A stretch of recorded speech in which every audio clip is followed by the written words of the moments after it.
This is part 2 of the series of accompanying and leading from solo piano. In this video, we're going to be talking about leading slower songs, which might seem simple, but there are certain pitfalls that we want to avoid. So I'm going to use my arrangement of Great Is Thy Faithfulness and a little bit of Nothing But the Blood to demonstrate this. So in the first video, when we were talking about fast songs, we talked about emulating a rhythm guitar in your playing. Well, in this version, or the slower version, we're going to be talking about emulating a finger-picking guitar. So using arpeggios and soft chords to help us create rhythmic foundation. So if we're talking about Great Is Thy Faithfulness, the intro to that song sounds like this.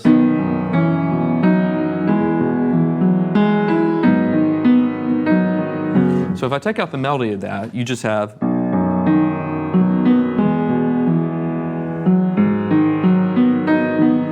just thinking about a guitar player that's picking all those chords in an arpeggiated kind of a way.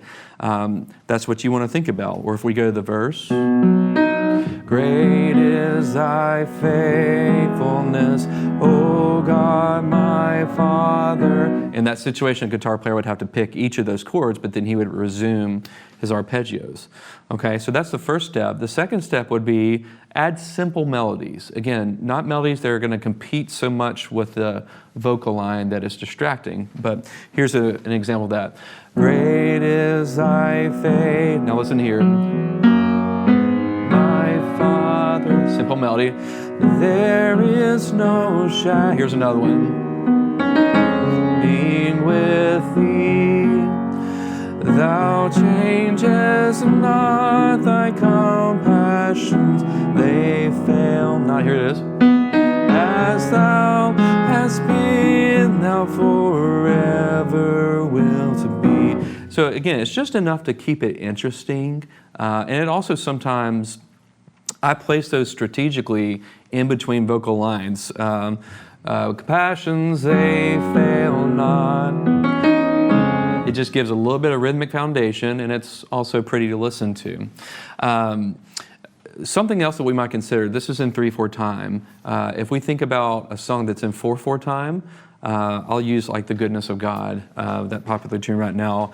You're going to have a feel that's a little bit more like this. All my life you have been faithful. All right, and the reason I want to talk about that is because it would be really easy for a song like that just to keep doing those chord notes all the time.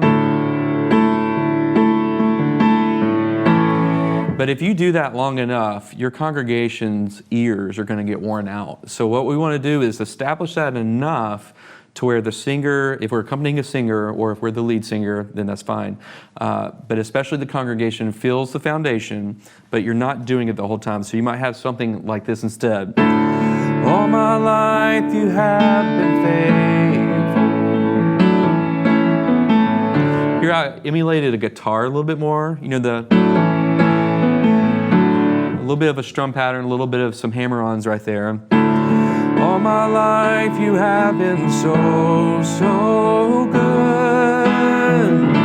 With every breath that and right there I took a break, right? I went, with every breath that I'm in there. All right, so you're establishing the quarter note pulse, but you're also doing little arpeggios, little guitar emulations so that it doesn't wear on the ears of the listener, okay? The fourth thing that we're going to talk about is leaving space. And you heard me say that just a minute ago. All my life you have been so I didn't play every quarter note. You want to leave space because the accompaniment to a piece is a participant in the song, right? It's part of the conversation.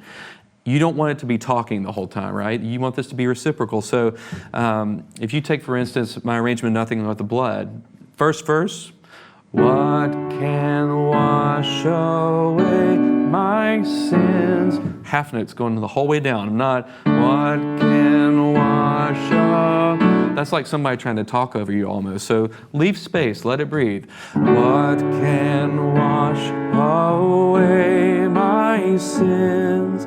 Nothing but the blood of Jesus. So you're, especially in that first verse, letting the vocal come through. And the intro to that song, we already established it.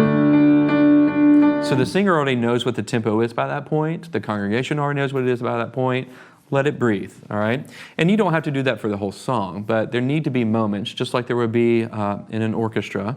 The violin's going to rest at some point. The brass is going to rest at some point. So letting things be gentle and easy at certain points really does help for when you do want to play loud and busy. And now we just have a combination. So if I go back to Grace Thy Faithfulness, there's melody, there's finger picking, and now here's some space. Great is thy faithfulness, O God. Little melody. Father, there is no melody of turning with thee. So in some ways, this is a little bit easier than leading a fast upbeat song from piano, but there are certain things that we've talked about here that really help it not wear your congregation down. Slow songs do tend to last a little bit longer, and so you don't want things that are like punching into the face over and over, but you also don't want it to be so simple and so bare that your congregation or your singer doesn't feel like they have a rhythmic foundation to lean on. So this is kind of finding creative different ways to make that song meaningful, to orchestrate it to where it's breathing, it's talking, it's resting, and things of that nature. If you saw the first video, you'll know that I reminded you of things like knowing your own versions, communicating with your singer, who's going to be following who, leaning into those turnarounds, and then just using louds and softs and making sure that you're not playing the same volume in the same register the whole time. I hope this helps. If you found this content helpful, I invite you to visit my site, rickbarnesmusic.com, where you can find more video tutorials and a lot of sheet music. Thanks for watching.